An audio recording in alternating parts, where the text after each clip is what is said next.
The Tao of Self-Confidence, episode 556. Welcome to the Tao of Self-Confidence, where I share stories of amazing women who have discovered their inner journey to self-confidence.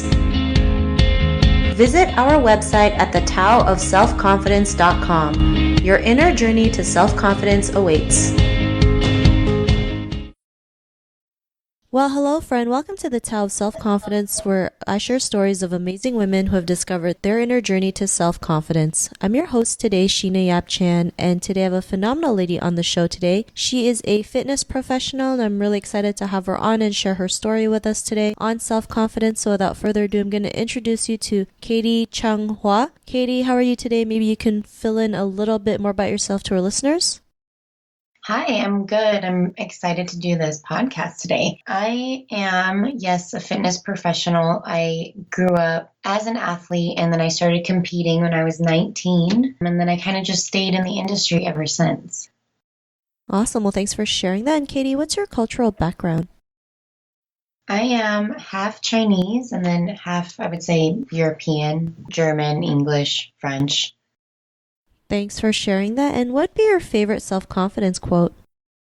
You know what? I was thinking about the self-confidence quote because I do think that it's very important, but the major thing that stuck out with me is you versus you.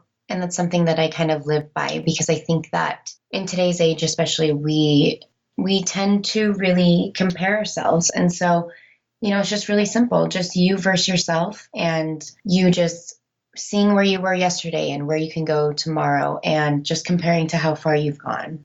Thanks for sharing that. And I think, it's really important to focus on ourselves too and not always constantly compare ourselves to others. Like you mentioned, just learning to be our better selves every single day. So thanks for sharing that. And in your own words, how would you define self-confidence?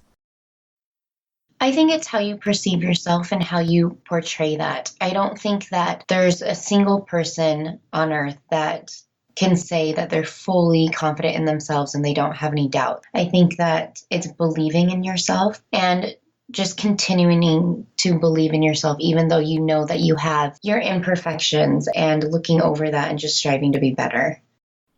Thanks for sharing that great definition. And Katie, what was your life like before your discovery of self-confidence?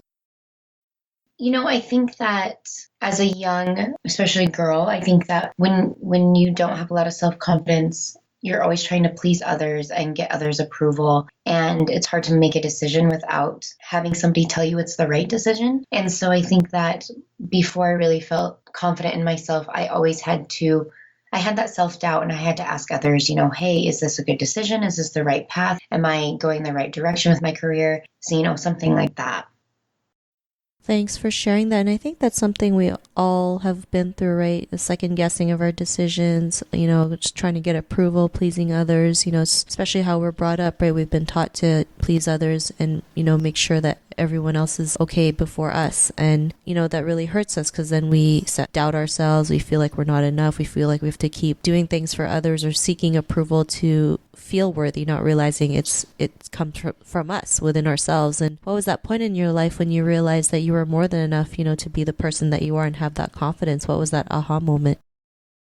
I think that it's always good to be in sports. And so I think that sports started to instill that self-confidence in me. But I would say really when I started to believe in myself and have this self-confidence is when I was around people that I looked up to, especially in the fitness industry. I was around, the girls that were on the covers that were the famous girls in the fitness industry. And I realized that, they're just a normal person and they have their own insecurities, and I can be just as smart as they are and I can do what they do. And so I think being able to see that everybody is equal and it's just really believing in yourself, that I was like, no, I got this. You know what? I can do what they do. I can be them. I can, strive to be better. And there's nothing that can hold me back because they're just a person like I am.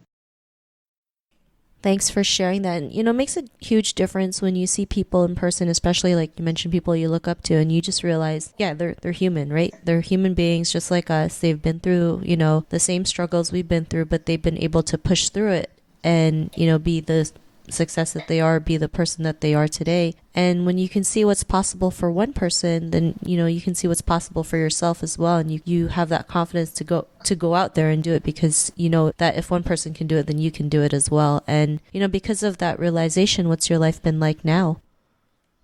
I think it's just continually pushing myself. Like, it's back to the you versus you. I can make the best of who I am. I know that I can do better. I know that I can work harder. And I think it's just being able to push myself and not having that self-doubt, not having that reassurance from others, but more so, hey, like expecting more from myself. And that's my challenge, instead of pleasing others and worried about what others think of that I'm doing. It's more just, hey, let's just work harder and let's be the best that I can be. Thanks for sharing that. And Katie, to the woman who's listening to your episode, she may be in her own journey of self-confidence. What would be that one tip you would give to her? Just believe in yourself. I think that everybody every day has their own struggles, and don't let those struggles hold you back, because everybody has them. And it's just overcoming that, knowing that you're a strong person. Everybody's a strong person and that they can get through it. And it's just, setting short-term goals, daily goals, weekly goals, whatever you need to do to just make sure that you're becoming a better self. Thanks for sharing. Then I love how you mentioned, setting, short-term goals, right? Some people feel like they have to make this big change, but it's these small little changes that actually help us build our confidence in a big way. So I love that you mentioned that. And if our listeners wanted to get to know a little bit more about you and what you do, or check out some of the work you've done, is there any links or social media profiles we can connect with? Everything is under Katie Chung-Wah. So you can find me across all social media boards on Katie Chung-Wah. Thanks for sharing that. And to our listeners, if you want to connect with Katie, you can also head on over to thetaoselfconfidence.com and search for Katie's name. Her show notes will pop up along with everything else that we talked about. And I really just want to thank Katie for taking the time today to share her story and tips with us on self-confidence. So thank you so much, Katie. Yes, of course. Thank you. Not a problem. It was really great having you on the show. And to our listeners, be on the lookout for another new episode of another amazing woman's journey to self-confidence. And we'll talk to you soon. Bye for now. Thank you for tuning in to another amazing episode of the Tao of Self-Confidence. Get your free self-talk tape for building self-confidence by visiting our website at thetaoofselfconfidence.com. Your inner journey to self-confidence awaits.